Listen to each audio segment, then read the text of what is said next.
It's just if it was for needed for Zoom, but for the room, I'm loud enough. Okay, we can start. Thank you all for coming. Today we welcome Rebecca Flint. She's coming to us from Iowa State University, also in laboratory. Rebecca got her undergraduate degree from the Kondo Institute of Technology. Then she went to get her PhD from the University.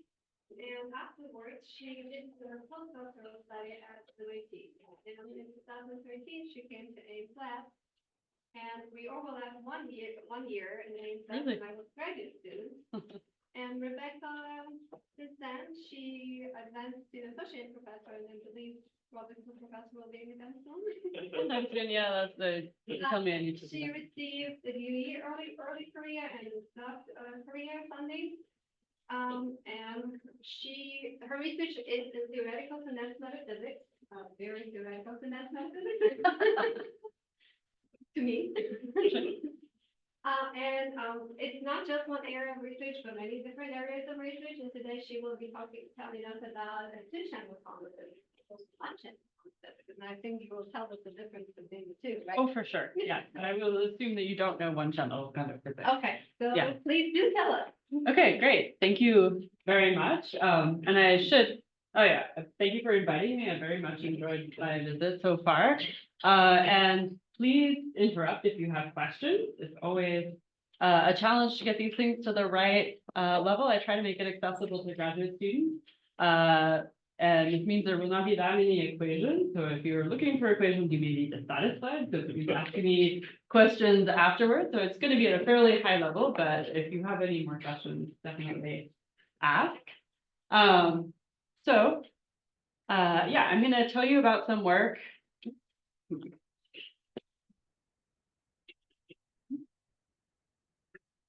This was working.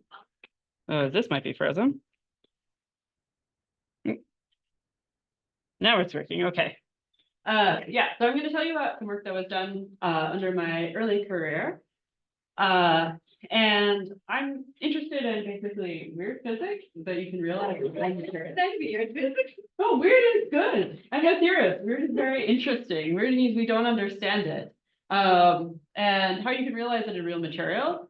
So this will be a little bit more on the theoretical end, but I will try to make some connection to experimental realizations that may be possible. So let me start with some motivation for my sort of whole area of research, which is heavy fermion Kondo physics.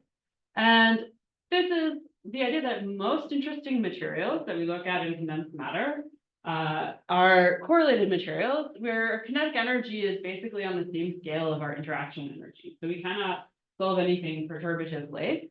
And that's where we get lots of interesting things like unconventional superconductivity, topological orders, fractionalization, lots of cool weird physics. And it's sort of very simply captured in this periodic table that's due to Kmetko and Smith, where the basic idea is as you sort of move along a particular row in the periodic table, this is just 4F, 5F, and 3D. As you go to the left, you're sort of increasing the amount of itineracy, which is the idea of electrons hopping on a lattice. And as you go to the right, you're increasing the degree of localization to the extent that if you have a half-filled lattice, you're basically only allowed to have one electron on each site, and so they get frozen and form local moments or magnetic orders. And in between is where life gets much more interesting because you have these on roughly the same scale. And so you get a lot of interesting physics in like cerium, iron-based superconductors, and other things. And this is where I've had a lot of interest. And you can tune this kind of, I wanted to say, so this is just to make this a little more concrete, set myself up for the rest of the talk. If kinetic energy is your dominant scale, you're going to look at everything in momentum space. You have a band structure that is some energy versus momentum with some bandwidth. Whereas if you're looking at things that are localized in real space is the right basis to work in. But if you look at it in energy momentum space and perfectly localized in real space, it's going to be a flat band in the momentum. Okay, so when we have this competition, one way to do this is that's done in like the high temperature cuprate superconductors, which are one of the big interesting groups of materials in our field, and this also applies to a number of other materials. But as we start off with a well understood insulating magnet on the left, and then I do charge doping, and as I get over to the right, I have a very well understood, basically conventional metal. And in between, there's all sorts of strange and understood and potentially useful things. There's this high temperature superconductivity, there's this strange metal, there's this pseudo gap region. And so this is all sorts of stuff that we would love to make models for and understand, and a hard problem. And it's harder, so Thomas is very good at looking disorder. I try to avoid it because it makes life much harder in different ways. So this is can be a downside, because as you do this charge doping, you get disorder. And in heavy fermion systems, you're realizing this competition on a size of a unit cell scale, essentially. And we do so by having actually just two kinds of electrons. One of them are very well localized, these 4f or 5f electrons generally. And then the rest of the electrons are free. We call these conduction electrons, and we don't let them have any interactions at all. And so and then these two interact via the Kondo effect, which is an antiferromagnetic interaction. So I can write it this way, where this is my kinetic energy of my conduction electrons, and this is my local spin interacting with the spin of the conduction electrons. And the interesting thing that happens, this is just an impurity like iron and gold, is that you get this spin flip scattering. And this gains energy because it's an antiferromagnetic coupling. And so as we go lower in temperature, this local moment kind of wants to collect a crowd of conduction electrons around it. And eventually it collects such a cloud that it basically screens the local moment. So we can see this in the magnetic susceptibility at high temperatures. We have a Curie susceptibility 1/T, like a free moment. But as we go down in temperatures, we quench the moment, and your magnetic susceptibility goes to a constant. So we say this local moment is asymptotically free, like quantum chromodynamics. So at high temperatures, you can see the local moment, but at low temperatures, it's basically formed this Kondo singlet, which is sort of an analogy of a meson in quantum chromodynamics. And so there is a temperature scale associated with this, which is the Kondo scale, and ends up being the only scale in the problem. Okay, so that's the impurity that we can solve exactly and look at lots of data and understand very well. Now we go to the lattice, where life gets more interesting. So here we have these local moments at every single site in our lattice, and there are conduction electrons that are whizzing around, and at high temperatures, they don't relate to each other because they're asymptotically free. But as I lower the temperatures, then I start to screen out these local moments. And what I get as a result are heavy electrons, and we call this a heavy Fermi liquid, in the simplest of pictures. So you can see this sort of nicely if we look at this momentum space picture. So this is the sort of dispersive conduction band I showed you before. This is the flat band associated with the local moments. And this is a valid picture at high temperatures. And then as I go to lower temperatures, these guys can hybridize with one another. This is the analog of the Kondo singlet. And so several things, this captures sort of several things. So first, they're allowed to hybridize. Your F level ends up renormalizing because of the strong interactions to be very close to the Fermi level, so that you get this very flat band near the Fermi level. And what that is effectively doing is actually enlarging your Fermi surface volume. So this is probably didn't tweak my figure enough to be quite accurate, but this is my original Fermi surface volume across here. And as I go across, I should have basically added 1 electron per site, enlarging the volume of my Fermi surface. And so you can see that at the Fermi energy, you get a much, much flatter band. This is why they're very heavy.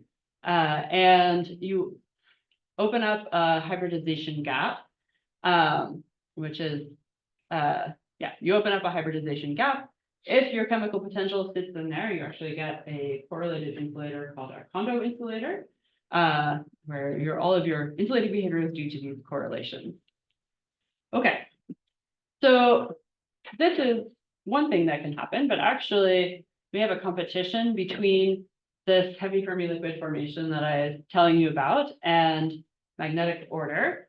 So just to give you a brief picture of what happens, if this is a little small, but this is my local moment, and it polarizes the conductions around it to be anti-parallel. But these are have to basically compensate for this by forming the Friedel oscillation. And so if I put another local moment somewhere else, it will feel the polarized conduction C, and it will align itself anti-parallel to those. And so you get this magnetic interaction between these two local moments. It depends on what the distance is. So in this case, it's antiferromagnetic. This is called the RKKY interaction. And you can find the rough temperature scales of these two terms.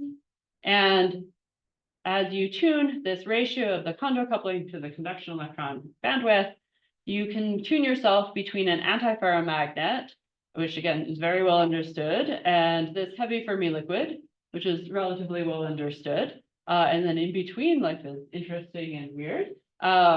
And you can get a quantum critical point between the two where the antiferromagnetic magnet temperature vanishes, and so sometimes does the heavy Fermi liquid scale.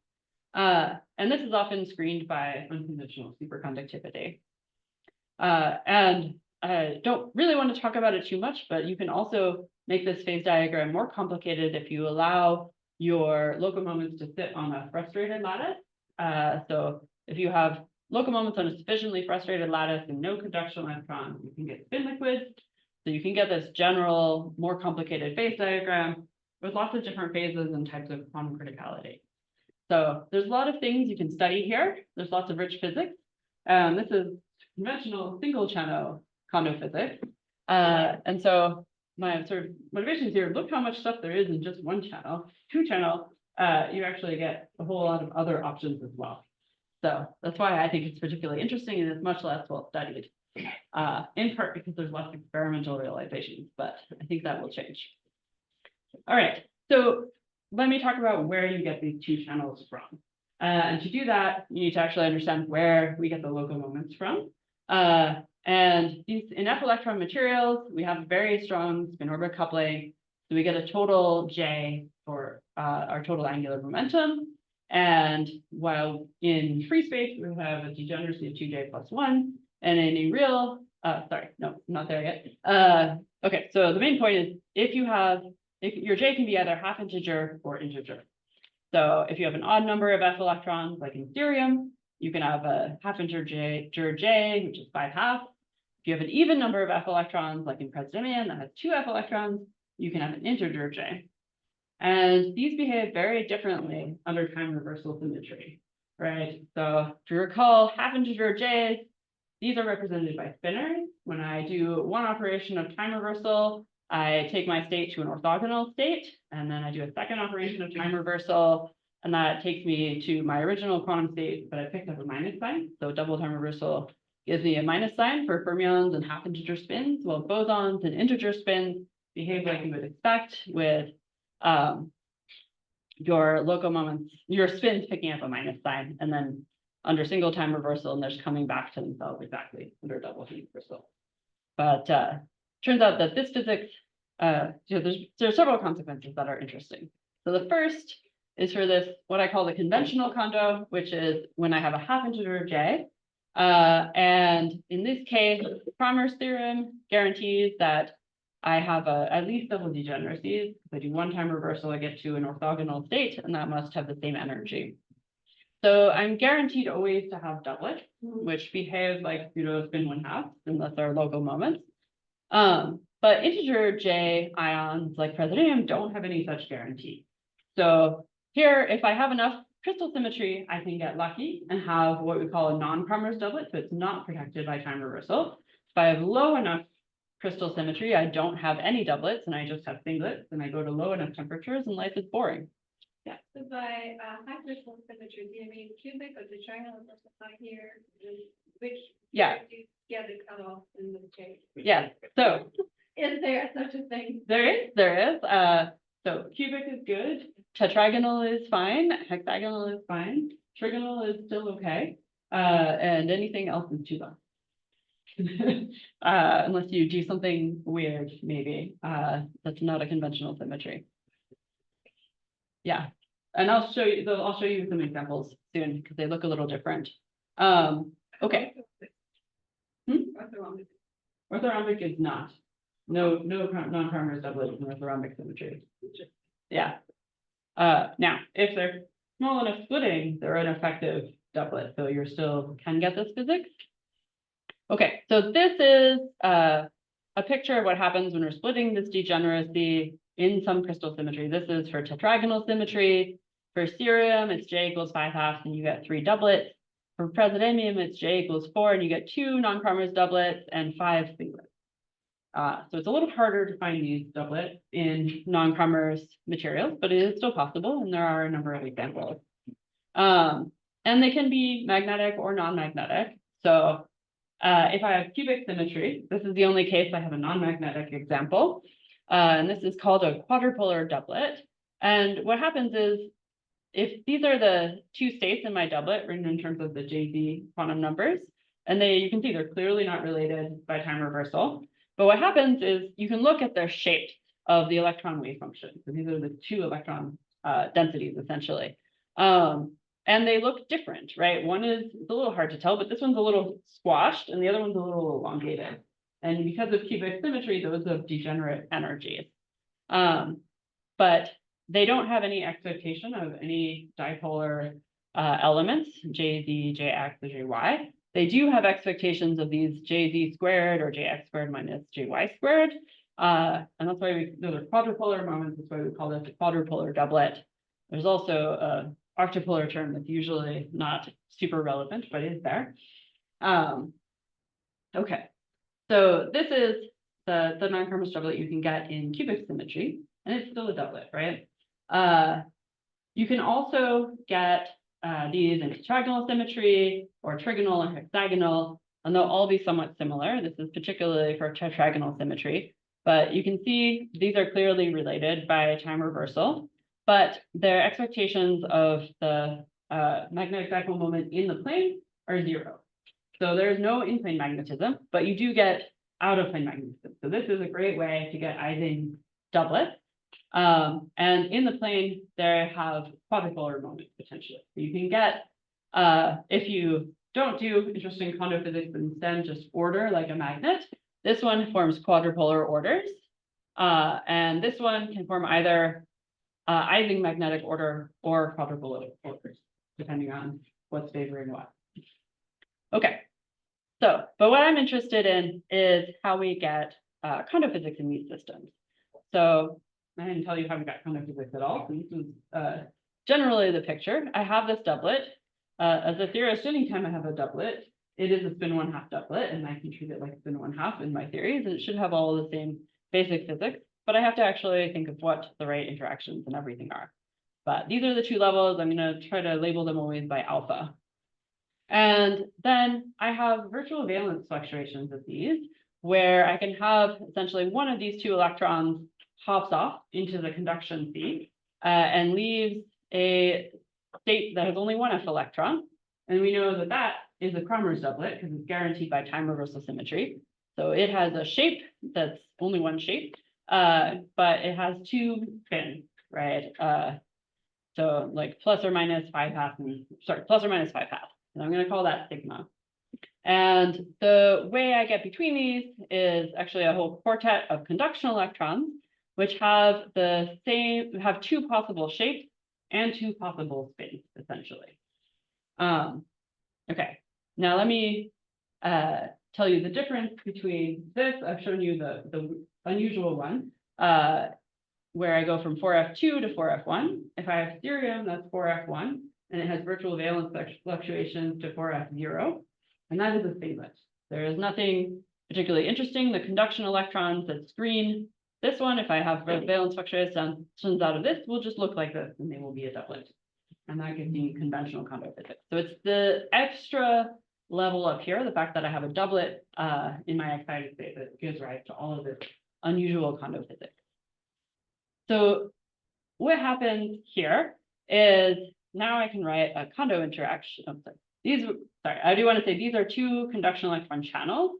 And here the channels are actually the spins, because the shapes are what are going to screen the quadrupolar moment. So our pseudo spin 1/2 for my ground state is a quadrupolar degree of freedom.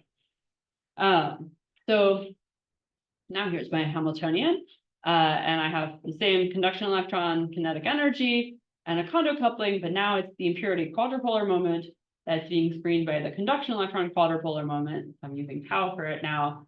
And the conduction electrons have labels alpha and sigma. And so there's just a degeneracy where both spin components are trying to screen this local moment, quadrupolar moment at the same time. And that is what leads to the really interesting physics. So if we think of the same picture that I was showing you before for forming a single Kondo singlet, where I have a single Kondo impurity. Here is my net quadrupolar moment. So the big arrow here is referring to the moment in this doublet. And so let's say this is +1. Now conduction electrons come along and they want to be anti-parallel to it. But both the spin up and spin down conduction electrons want to have their quadrupole moment anti-parallel to this. So they actually do too good a job. They overscreen it. And now my net quadrupole moment for this sort of first layer is now -1. So I'm back. I'm not any better off than I was before. So now another set of conduction electrons come along and they both try to screen it. And my net quadrupole moment is +1. And so now I can basically form these layers out to infinity. And the result is this is actually a quantum critical impurity. We say the moment is overscreened. It's the simplest example of an overscreened Kondo physics. There's more complicated ones. And it's quantum critical in the sense that, let's say I can have a Kondo interaction for my spin up and spin down electrons that is different.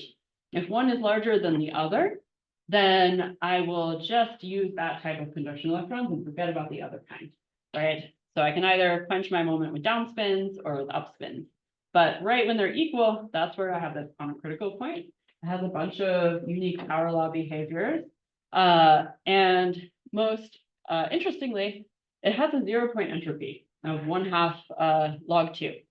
So this is an example of an energy calculation of this entropy, but you can also prove it in this paper by Emery and Kivelson and Coleman, Yaffe, and Spelek. So we're quite sure that it does have that.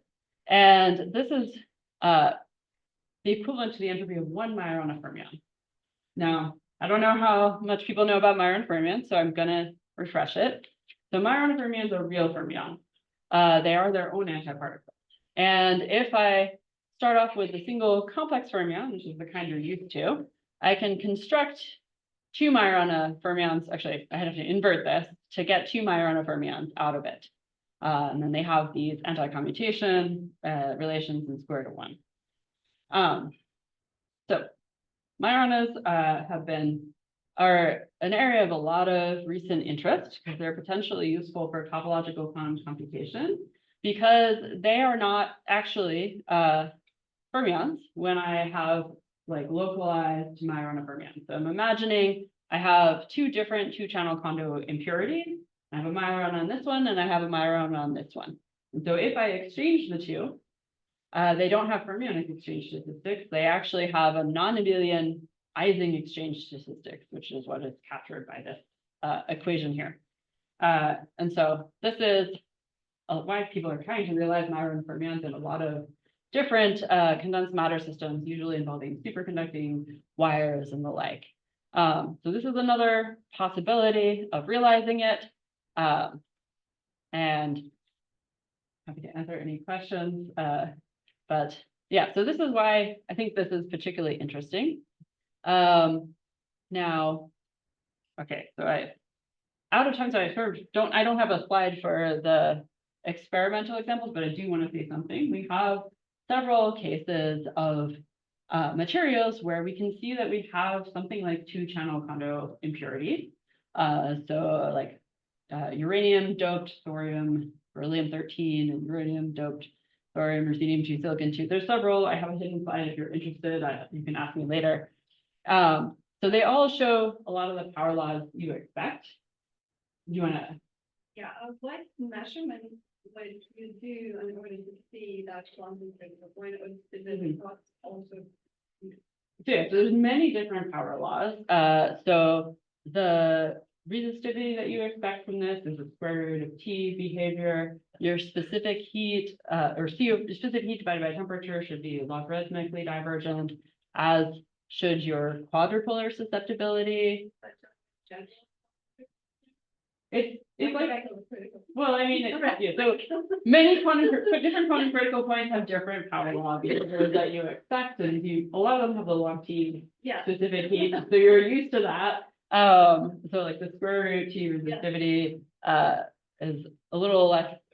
But I guess in this case, expected. it doesn't come from organic order where you subtract and, right? Yeah, so this is just an impurity, Okay. right? So it's a single impurity. And the point that I wanted to make is the really interesting thing is the 0-point entropy, which is unusual. And we don't see that in any materials. And that's because these are all generically metal.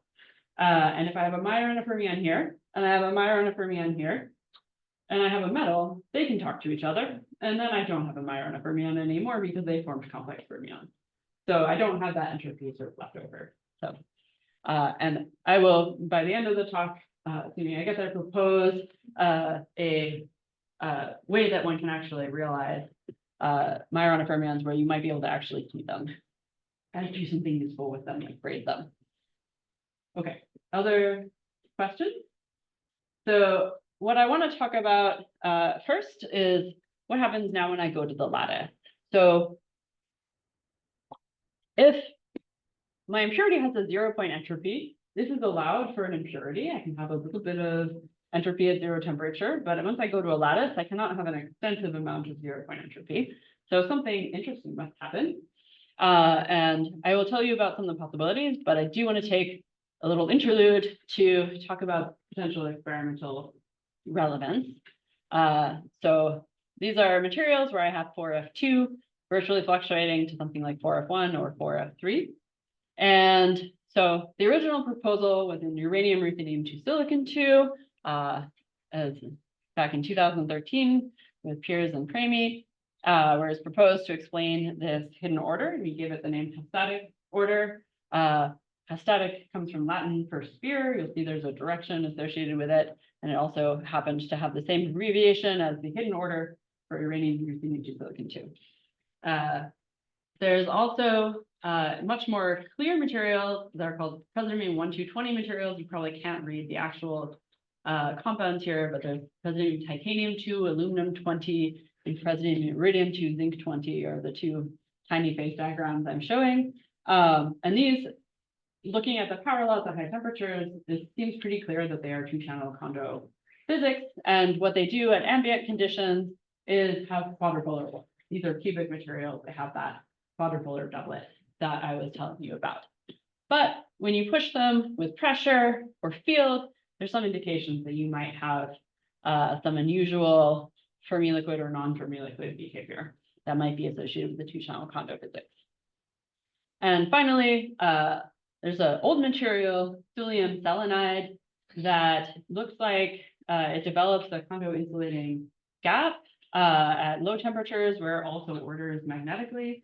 I think this is a pretty good candidate for some kind of two-channel Kondo insulator, which I think it would be very interesting, and I'll tell you why later in the talk.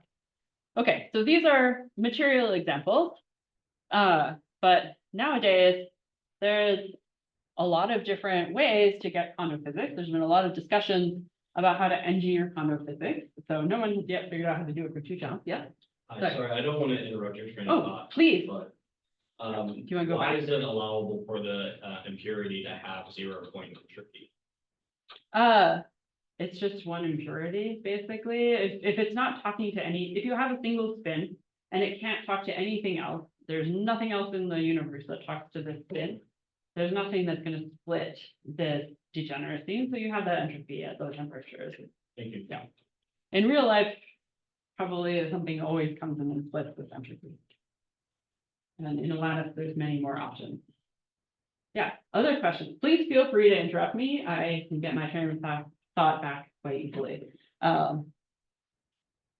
Okay, so there's been a lot of interesting work recently about how to engineer Kondo physics, maybe not in conventional Kondo material. So there's some Kondo heterostructures. So this is done in various tantalum selenides, which has some interesting behavior.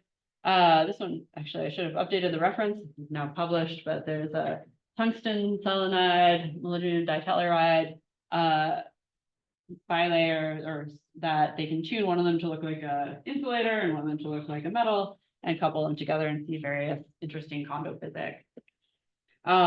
And more generally, whenever you have a flat band and a conducting band, you might expect to see Kondo physics. And so there are models of basically topological flat bands that are found in twisted bilayer graphene. And you can basically see how you can use these sort of these flat bands in order to realize Kondo physics. And there's also examples of flat bands in like Kagome and pyrofluor lattices that should realize some kind of Kondo physics. There's no known examples of engineering two-channel Kondo physics, but I think it's really only a matter of time before you can do that. Okay, and so this is sort of why I'll basically trying to justify why one might want to do this, either in a material or in some kind of engineered heterostructure. So when we go to the lattice, we can no longer solve things exactly. And so I'm going to tell you what we know about the physics of the two-channel Kondo lattice and how we know it. So we can solve this exactly in the large N limit, where instead of taking SU2 spins, I take SUN spins or SPN spins. And then we can also solve it numerically in one dimension, which I'll tell you about, or in infinite dimensions, which is dynamical mean field theory. And so you can do pretty well in all of these limits, none of which are like the real world limits, but you can get kind of a good idea. And so the different possibilities are your spins, this doublet can order. So you can have the equivalent of ferromagnetism or antiferromagnetism. These could be heavy or light. You can get channel order, which is the main thing that I'm going to talk about. This is what's called half-static order or diagonal composite order, depending on who you're talking to. And this is basically usually discussed as a channel symmetry breaking heavy Fermi liquid or Kondo insulator, but it could also be a non-Fermi liquid. There's some indications it might be. You have something called composite pair superconductivity that I don't have time to get into, but it's a type of superconductivity you get in the two-channel Kondo lattice. And then you could have non-Fermi liquids or other stuff that we don't necessarily know what to expect. So I'm going to tell you about this channel order. And to do so, I'm going back to sort of this picture from the single channel Kondo impurity where we formed a Kondo singlet. I told you it was analogous to a meson. There's no quantum numbers left in this. And so if I go to the lattice, this becomes a hybridization term. And this doesn't break any symmetry itself as a crossover. But when I go to the two-channel Kondo lattice, this version of Kondo singlet has to pick a channel, essentially, right? So this is my little cartoon where I have two conduction electrons that can be spin up and spin down. And then they have a quadrupole moment that couples to the local quadrupole moment. And I can either form a Kondo singlet here, which is what this is showing, or I could have formed it with this one. So in this case, my spin up conduction electron is bringing my local moment here. And in the impurity, it's kind of a resonant behavior where it doesn't know which one it wants to be. And that's what gives you this quantum critical behavior. But in the lattice, you can actually choose. And when it does that, it's breaking this channel symmetry. And it should be clear that this channel symmetry here, it's really clear. It's labeled by spin up and spin down. These are spin 1/2, half integer quantities. And so if I want to label my Kondo singlet, it is a spinner, right? Now there's some complications about gauge symmetries, but fundamentally, this is a spinorial order, and we will see actual consequences that are gauge invariant from the spinorial nature. In the mean field at large N, I can just treat it like a spinner. Okay, so questions so far? Kind of okay with this? All right. So I'm just drawing cartoons of these Kondo singlets, and now I'm gonna go, oh, I should say, yeah, so these are my Kondo singlets. I can label them with this kind of spinner. I can find my sort of channel moment, which is just the same way I construct a spin moment, spin vector out of two spinners. I can do this for these guys. And so that is effectively sort of parameter that I can develop. So here is just one, but I can basically order it always with the Kondo singlet being formed with the up conduction electron. So this is what we call ferrohostatic. And in this case, the down conduction electrons have just totally decoupled from the problem. And what I get is a half heavy Fermi liquid where my spin up conduction electrons do what I showed you before, where they open up a hybridization gap and they get heavy.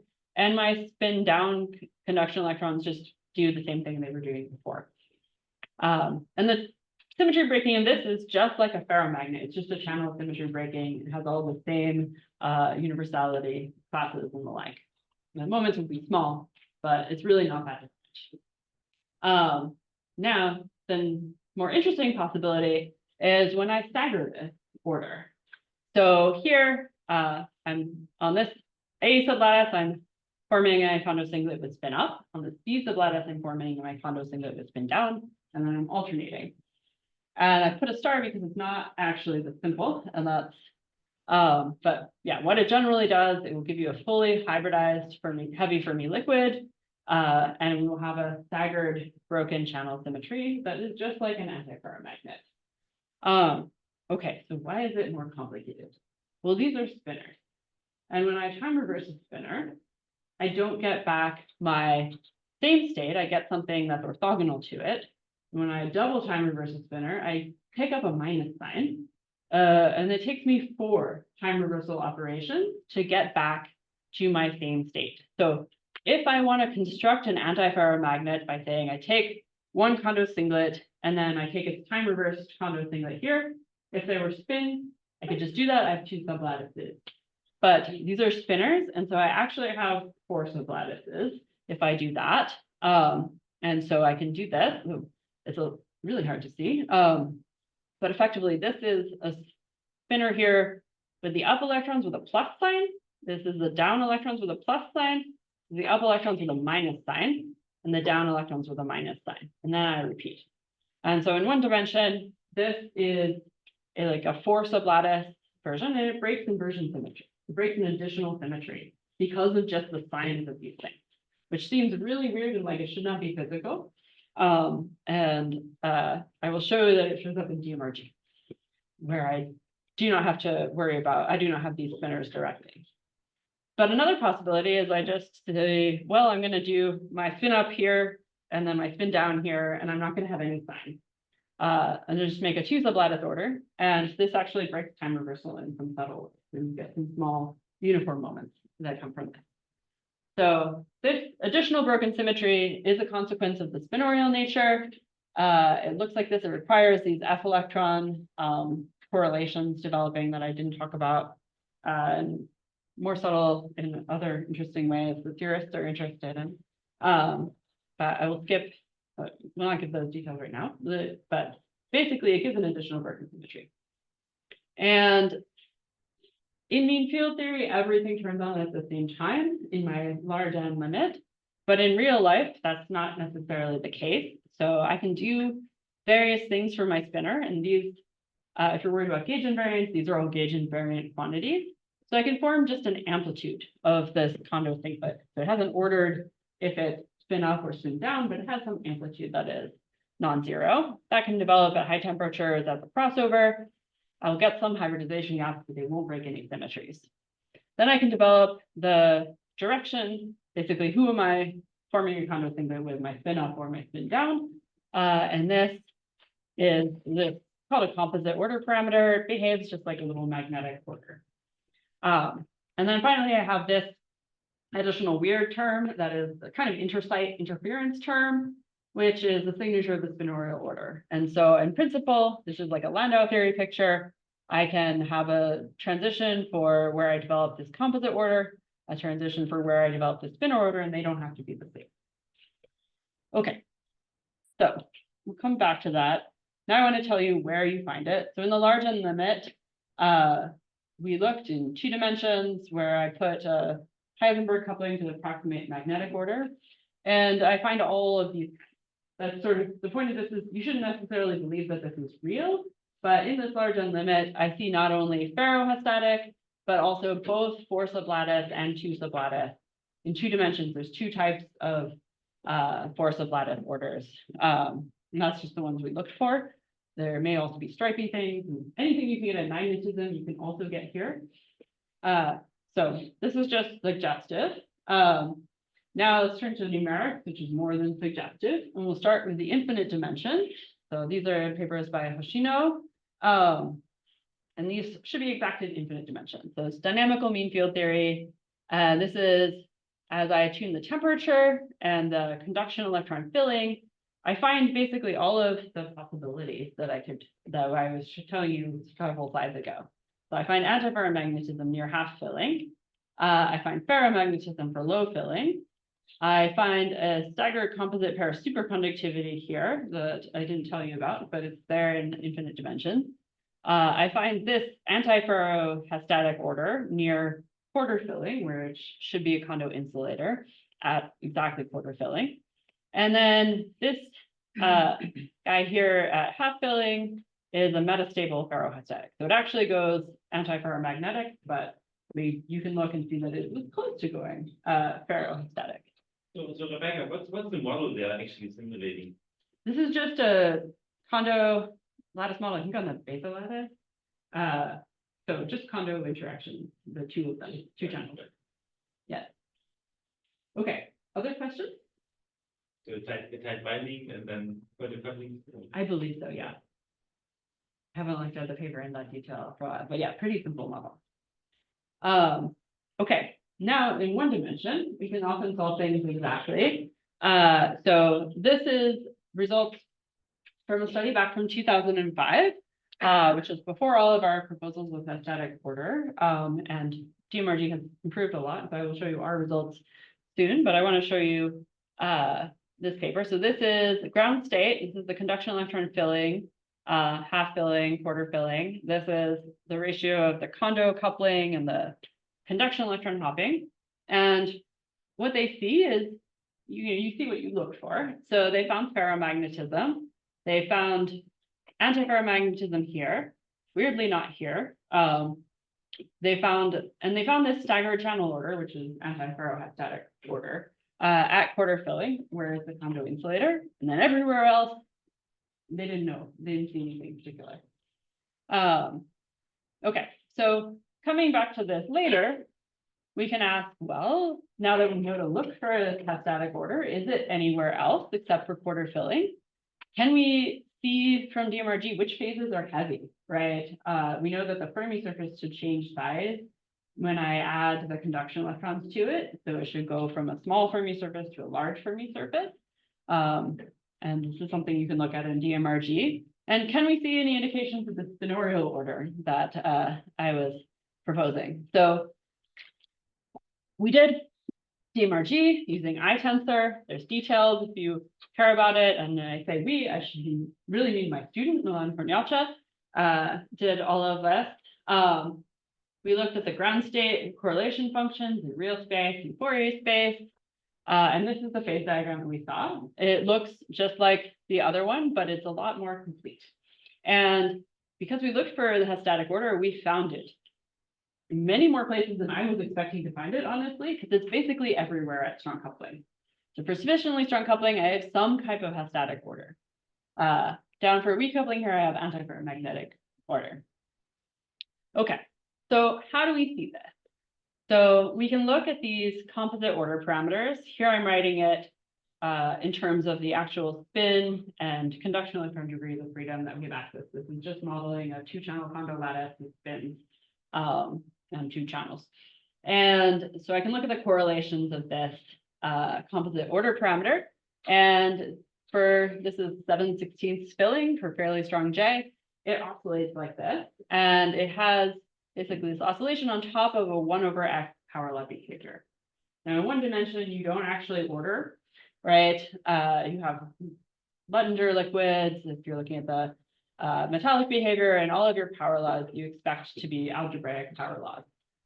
This is a very strong algebraic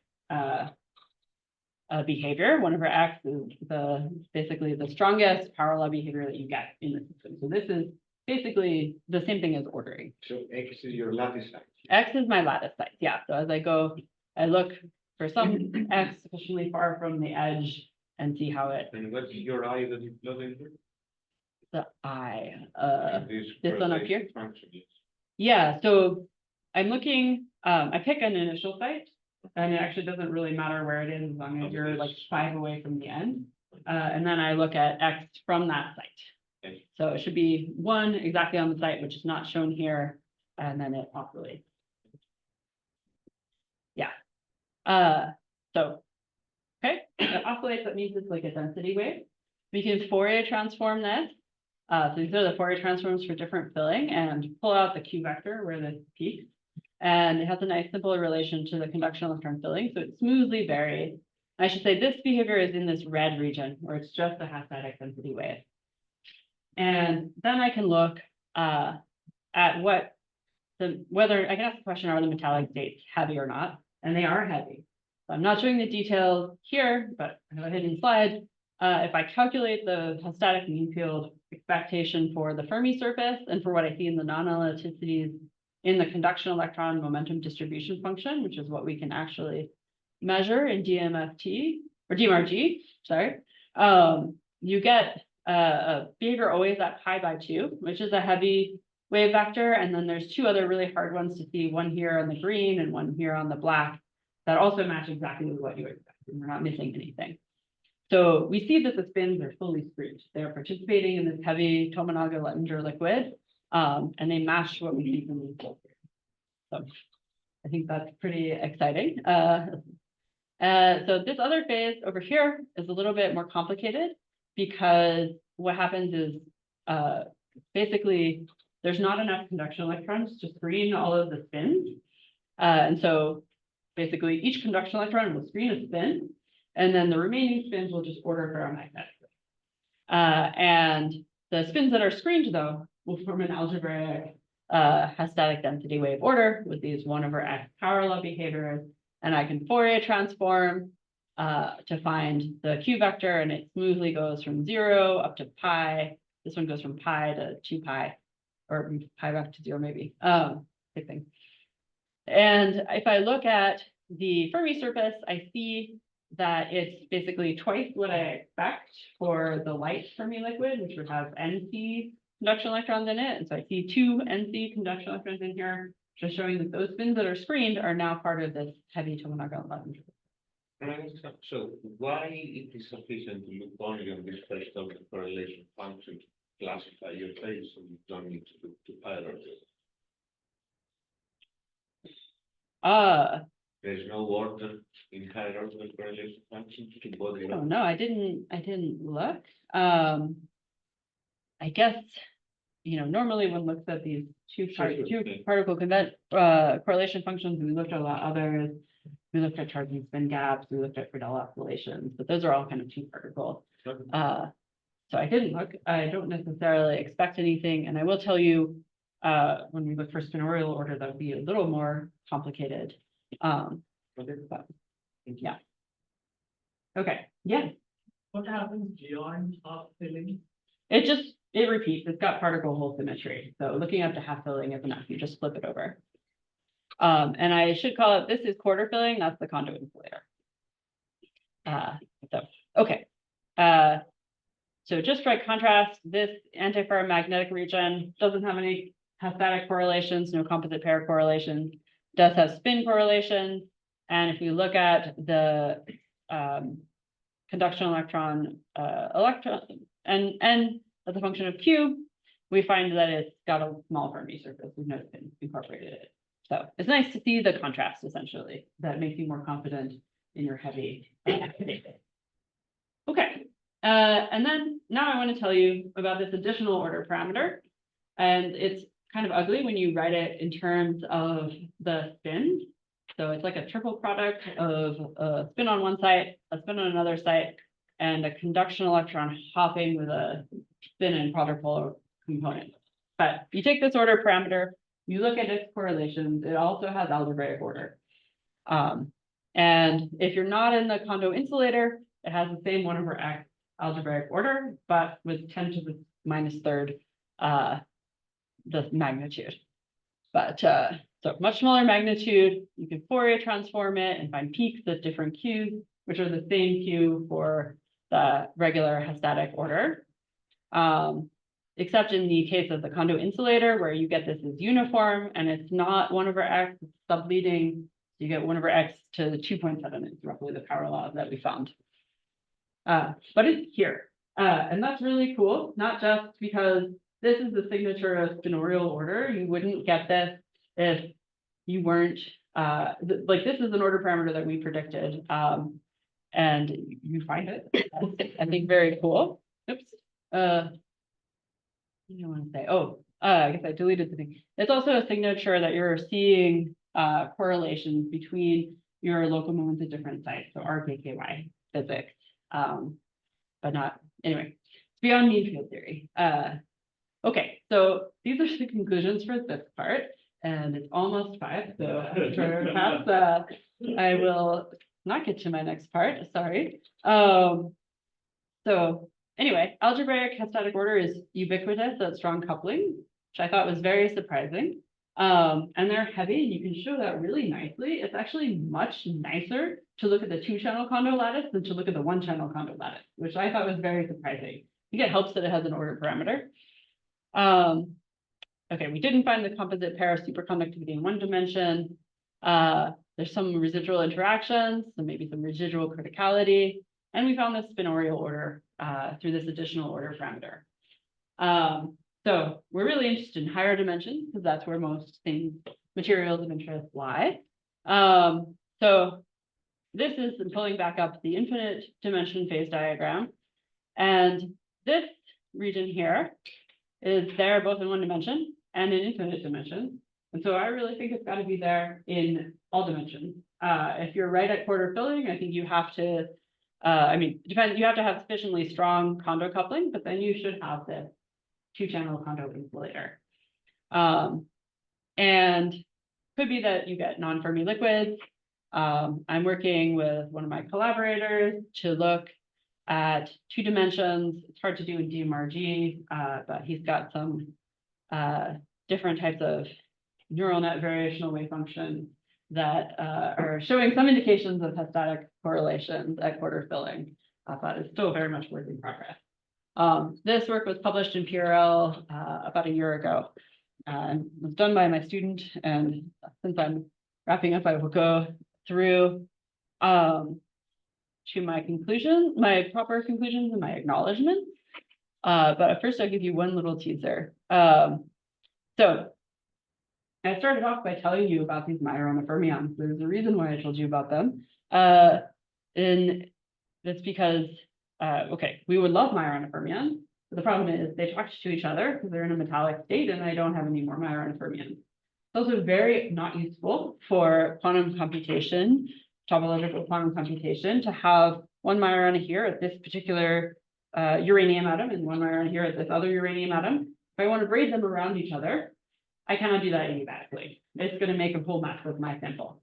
But you can actually fix this problem. And it's motivated by the idea if I take away one Kondo, one local moment, this is what's called a Kondo hole. And this acts just like a Kondo impurity.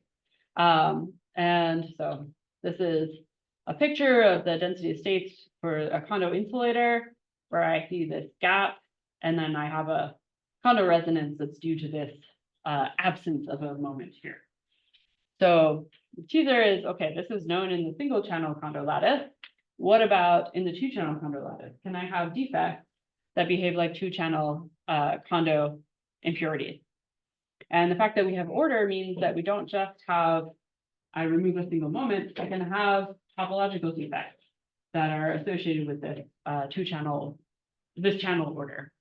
And so in spoilers, yes, the defects act like 2-channel impurities, they're fermionic defects, and they should basically realize these 2-channel Kondo impurities and Majorana fermions if you can make a nice material with this behavior. And if you do it in the 2-channel Kondo insulator, which is the most stable phase, you should be able to get stable Majorana fermions that are not talking to each other.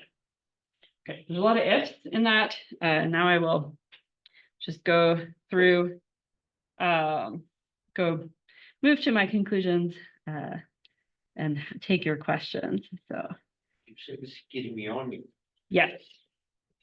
Yeah, so they look, I'm skipping all of the details. Maybe. Nope. Okay. Was doing this before. I'm not going to take the time to fix it right now. But yeah, so no, you can't see it. Okay. I can do this. Just have to find my. Okay. Yeah, so you basically take little moments at each site that are channel moments, and those can form the stable topological defects in 2D are 2-dimensional skyrmions, and you could form these skyrmions. There's some complications, but basically you form these skyrmions. At the very center of these, we find a localized defect state with a localization scale much smaller than the radius of the skyrmion. And you can calculate the effective Kondo coupling between the defect and the rest of the basically heavy band electrons. And it's large and it's symmetric. And so it is realizing really this 2-channel Kondo interaction. So so you expect to see this basically over a big temperature range. This is between the anisotropy of the impurity Kondo effect. The Kondo hole is pretty anisotropic and you won't see Majoranas, but the skyrmion is quite isotropic, about 1% for our finite size lattices. And you should be able to see Majorana physics over a wide range. Okay. Any questions?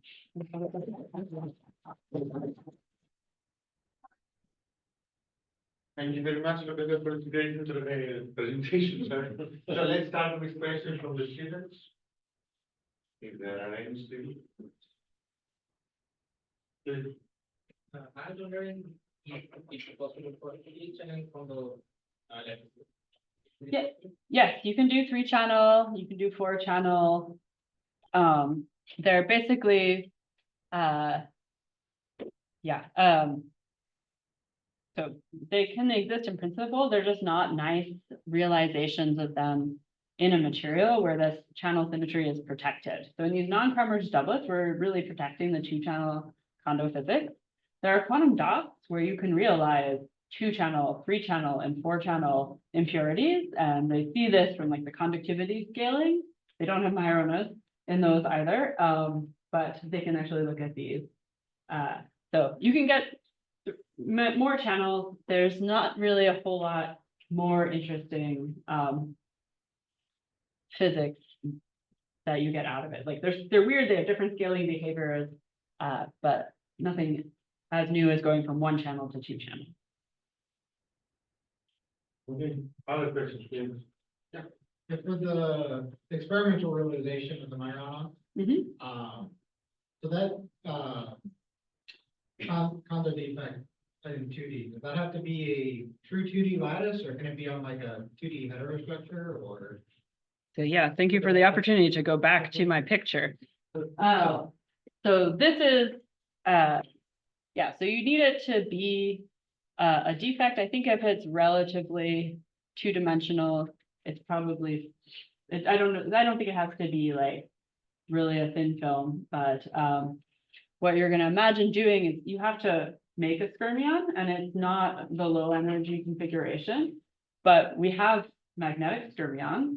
They will couple linearly to these static skyrmions. So this is my imaginary heterostructure, where I have both a 2-channel Kondo insulator that does not exist and a nice magnetic skyrmion material that does exist, but maybe it's not so easy.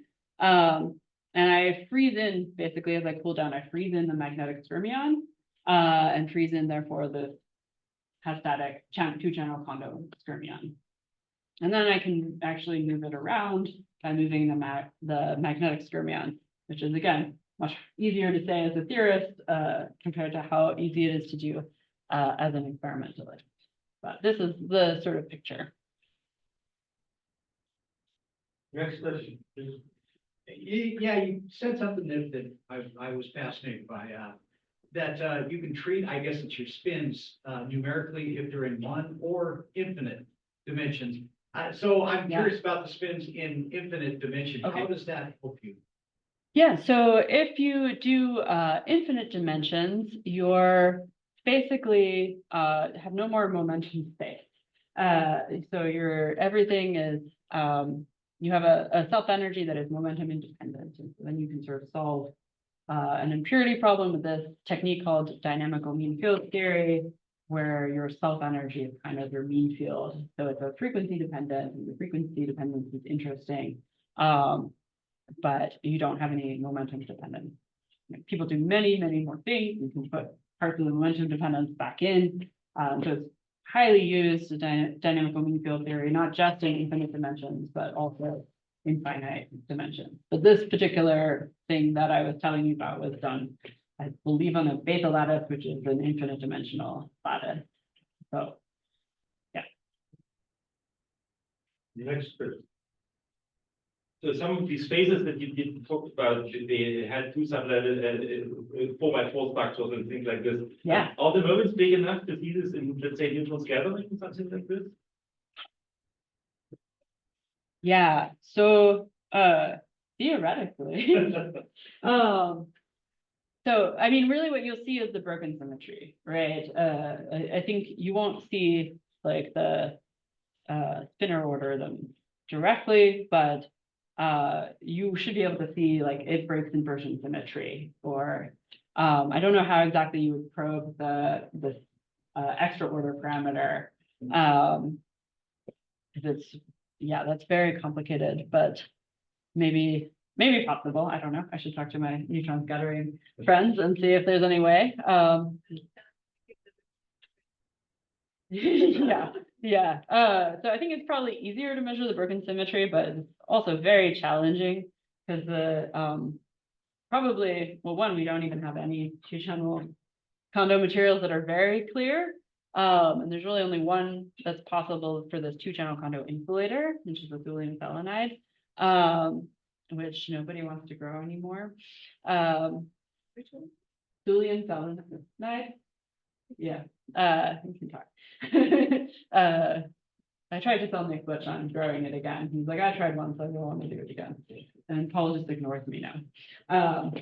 But yeah, Paul doesn't care about that. So yeah. Anyway, so you can grow, say you can grow this material, and then you have your big moments are the composite moments.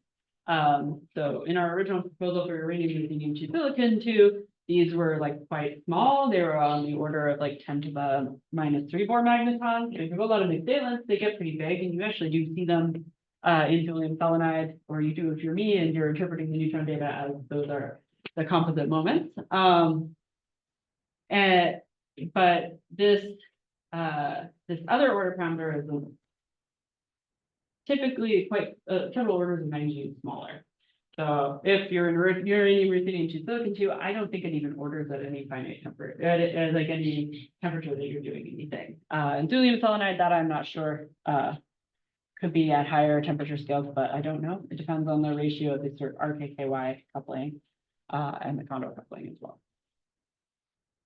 Besides for this experimental organization, you need to have physical effects. What kind are these storage? They're skyrmion. Just the permit. Yeah, so So that's magnetic. they're magnetic, and I should say they're not even normal skyrmions. I don't have a good picture. So yeah. Get back to my picture. So this is my very hard to see picture of a skyrmion.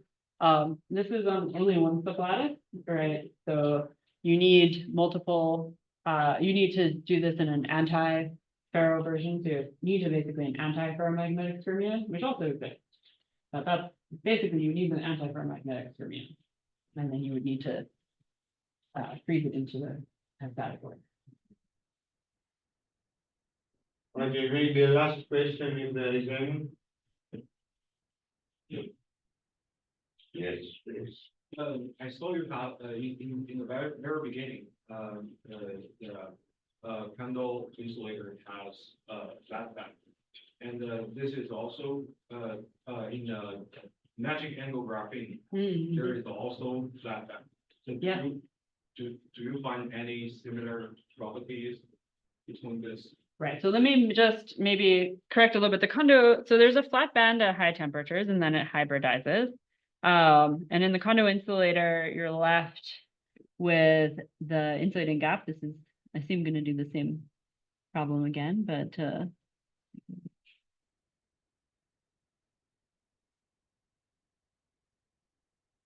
so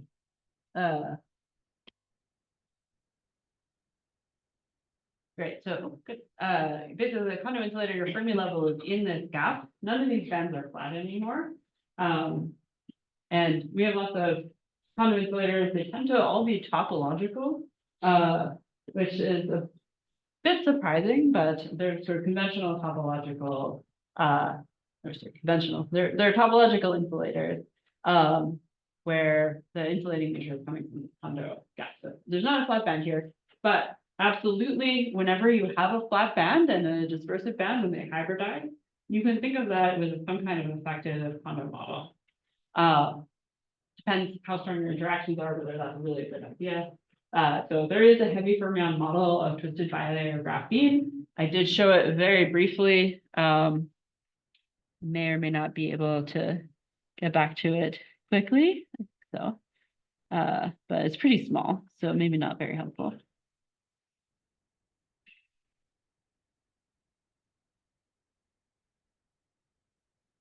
But yeah, this is, yeah, it's pretty small, but this is the graphene case. So the band is not exactly flat, but this is actually hybridized between a flat band and the topological convection band.